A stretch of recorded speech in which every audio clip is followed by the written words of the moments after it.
La réussite d'un traitement orthodontique fait appel dans certains cas aux moyens proposés par la chirurgie parodontale, et ceci à 3 niveaux.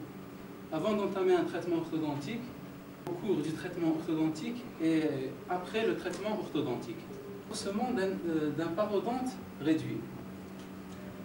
À l'examen clinique, on peut noter dans certains cas des tables osseuses qui sont réduites et qui sont associées à des récessions gingivales. Dans des situations pareilles, le dentiste fera appel à la chirurgie mucogingivale, à savoir la greffe gingivale et la greffe osseuse. La phrénectomie vestibulaire. La phrénectomie, avant d'entamer un traitement orthodontique, est envisagée dans l'espoir d'obtenir la fermeture spontanée du diastème par l'arrivée des canines. Dans le cas contraire, la réduction mécanique se fera à l'aide du traitement orthodontique par la suite. La phrénectomie linguale. Ce type de phrénectomie est indiqué lorsque le frein constitue une entrave aux différents mouvements linguaux, entraîne par ces deux insertions la rétraction tissulaire excessive. Pour savoir si un frein lingual est court, quel type de test il faut faire, un frein lingual court? Donc voilà, un patient qui présente un frein lingual court, on lui demande de tirer la langue, donc on voit que il n'arrive pas, donc on voit que c'est restreint, donc il n'arrive pas à tirer sa langue normalement. Et puis après chirurgie, il y a un test qu'on peut faire pour confirmer qu'il y a ankyloglossie, parce qu'effectivement, on parle d'ankyloglossie lorsque la langue n'arrive pas à se mouvoir normalement. Et ce test, c'est de dire au patient d'essayer de toucher avec le bout de la langue la partie postérieure du palais. Si on ne peut pas introduire un doigt, ça veut dire que le frein lingual est court. Si on arrive à faire rentrer 2 doigts, il n'est pas court. 2 doigts minimum, hein, c'est charnu. Hein. Mais quand on ne peut faire rentrer qu'un doigt lorsque le bout de la langue est au niveau de la région postérieure, vélaire, ça veut dire que le frein lingual est court et qu'il y a ankyloglossie, justifiant donc une phrénectomie linguale. D'accord, je sais que vous le saviez, hein, c'est juste pour l'assistance. Allez-y, docteur. La parodontologie orthodontique, c'est-à-dire au cours du traitement orthodontique. Commençons premièrement par la gingivectomie.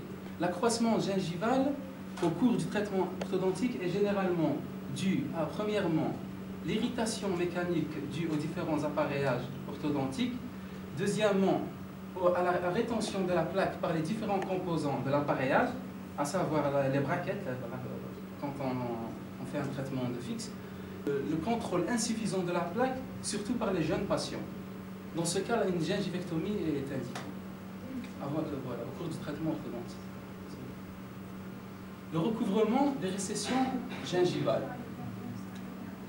Au niveau de la figure A, on peut noter une dénudation radiculaire au niveau de la 24 et de la 23. Dans ce cas, une greffe gingivale est mise en place et on peut noter le remodelage gingival satisfaisant. La fibrotomie circonférentielle supracrestale. C'est un geste qui consiste à sectionner les fibres supracrestales, sémentogingivales et transseptales, qui a pour intérêt d'arrêter l'effet de rappel. L'effet de rappel qui ramène la dent à sa position d'origine. Le traitement parodontal, dans ce cas, va raccourcir le temps de traitement des dents incluses. Et ceci par dégagement de la couronne et supprimer l'obstacle muqueux, c'est-à-dire après le traitement orthodontique. Phrénectomie vestibulaire. Chez les adolescents, le rapprochement incisif, c'est-à-dire fermeture du diastème, entraîne la migration d'un frein préalablement inséré bas. C'est-à-dire qu'à la fin, on se retrouve avec un frein qui, s'il n'est pas éliminé, conduira à la récidive. Politique correctrice lors de l'apparition d'une récession tissulaire marginale. Phase active du traitement orthodontique, on peut se retrouver avec des dénudations radiculaires et des récessions gingivales. Dans ce cas, la chirurgie parodontale muco-gingivale intervient par les différentes techniques, la greffe gingivale et les lambeaux de déplacement. Correction d'éruptions passives pathologiques et des asymétries gingivales. Dans ce cas, le parodontiste effectuera soit une gingivectomie locale, juste au niveau de la dent, soit une fibrotomie circonférentielle supracrestale pour faciliter l'égression de la dent.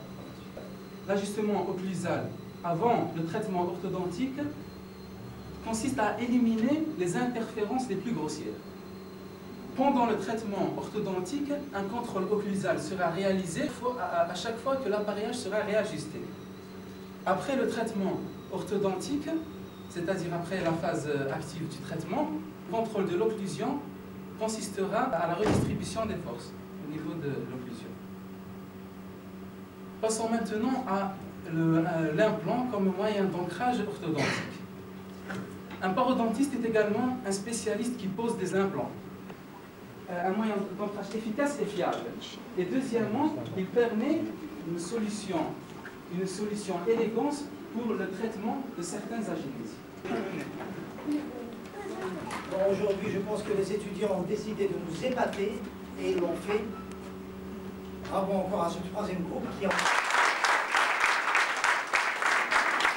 et avec une cerise sur le gâteau, ils ont respecté l'horaire. Donc au niveau des points, on va comme ça. Ah, vraiment, c'était magnifique. Très bien.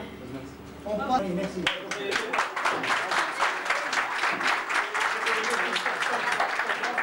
C'est l'article de M. Jouama, mais malheureusement, des conditions climatiques ne s'y prêtaient pas par l'équipe.